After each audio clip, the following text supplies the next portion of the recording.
Metro released a report this week saying it has gotten 1,600 people into permanent housing, almost 25% of people living on the streets, helped more than 9,000 avoid eviction, created more than 500 year-round shelter beds, and helped 159 people find jobs. Metro is the tri-county regional government that oversees regional planning, the Oregon Zoo, the Expo Center, Portland Center for the Arts, solid waste recycling, and much more. Metro has a $1.6 billion budget. And here to talk all things Metro is Metro Council President Lynn Peterson. Welcome to Eye on Northwest Politics. Thank you, Ken. How many of those 1,600 people were actually living on the streets when you found them permanent housing? So as you'll recall, the counties do all the work, the three counties, Multnomah, Clackamas, and Washington County, and they have been working to staff up to get caseworkers out and into the community and make sure that as many people want to come off the street are afforded that opportunity.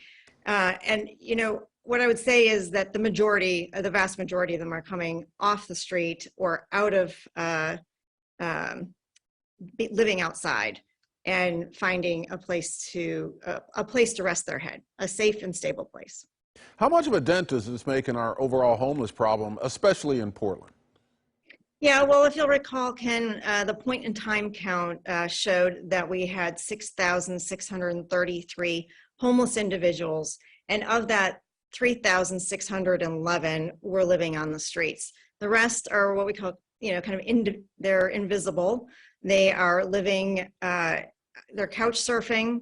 They're living in not the best of situations where they don't have a stable, safe place to be. And a lot of that affects, of course, the kids in families where they aren't going to school, or they're going to school on and off, or different schools. And so having a place to call home, right, is the most important thing. So getting 1,600 people that safe and stable housing, when you compare it to the point in time count, obviously we've made a big dent. Now, how was this paid for? Well, as you'll recall, in May of 2020, the voters approved a 10-year program to provide supportive housing services to people in the greater Portland region, and it is paid for by a tax on 1% of individuals who are making a high income. And that definition is important. It's also on businesses. So it's a high income tax. How much coordination is there between Metro and the other stakeholders in the homeless issue, including the city of Portland, Multnomah County, and others? Oh, obviously that was one of the biggest reasons for doing this, is to make sure that every county had the resources in the Portland greater region to be able to deal with their homeless population. This isn't just a one county issue, as we have seen. It is a statewide issue because of the lack of federal and state money over time. It's been going on for about 40 years as we see decreases. And so the coordination just for the three to come together and say, we're going to do this together. We're going to start collecting data on the same system so that we can track individuals across county lines and make sure that we are staffing up and providing shelter, for example, and providing affordable housing in all three counties to be able to get our arms around this and just do it ourselves, right? And not wait around any longer. Well, as you mentioned, this is a 10-year project. What still needs to be done, and what would you like to see done over the course of the decade that this is underway? Well, as we've always said, the key to all of this is affordable housing, and we are in an affordable housing crisis. So Metro, prior to the supportive housing services, had been asked by the region to look at an affordable housing bond measure, which we put out in 2018, in November of 2018. And we promised the voters that we would provide at least 3,900 new apartments out of that 652.8 million. So 3.5 years later, we have about 1,400 affordable housing apartments under construction, and another 1,600 are in permitting and design. So that's 3,900 new apartments for about 12,000 people. And we're about 82% to our goal of those units, and we've only spent 55% of the revenue. So if you're doing the math, we should be able to provide a lot more affordable housing units in this region based on that one bond measure, but that won't cover the entirety of the affordable housing crisis. So we are looking at every possible opportunity with our cities and counties, whether that is the affordable housing units here, or as we look to the future, how do we buy up land, or how do we buy hotels, the turnkey program that's been popular at the state. Metro is soliciting ideas now for upgrading the Expo Center. What needs to be done at the Expo Center, and what's your timetable?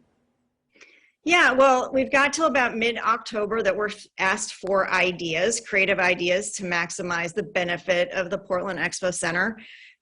Metro does not have clear funding source. We took on this 100-year-old building when we became Metro. It was the Multnomah County Fairgrounds, if everybody remembers. And we don't have funding sources when we took over that venue. But it has a lot of capital investment. So we are seeking regionally based ideas to bring to the table to complement, repurpose, or completely replace the Expo. It is 53 acres of industrial land, and we are short industrial land in the region. We do have a set of guiding principles that we will be using, and that centers communities harmed by past policies, including the Black, Japanese, American, urban indigenous, and other communities of color. This site has a really complex history within the Portland region, and we want to be sure to make sure that we are recognizing that we need to do better in the future. Last thing, Metro plays a big role in solid waste management and recycling, and you also have an effort called the RID Patrol that cleans up garbage across the Tri-County area. How extensive and effective is that effort?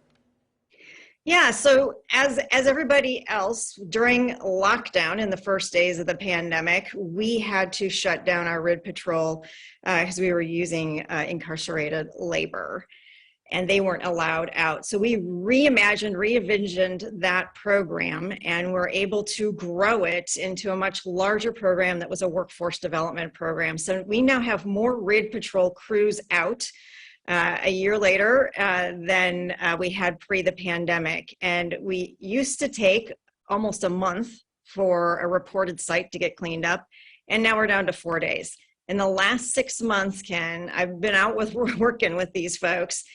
They have picked up 544 tons of waste, and that is the same weight as 12 Boeing 737s, and this is all by hand. They are picking up all of this waste by hand and getting it to where it needs to go. But, you know, it's going to take more. And what I would encourage everybody to do is we need the public to tell us about dumped garbage, which you can do at ridpatrol.org and metro.gov. You can also use our data dashboard to see how we're doing and track when we clean up the dump you report.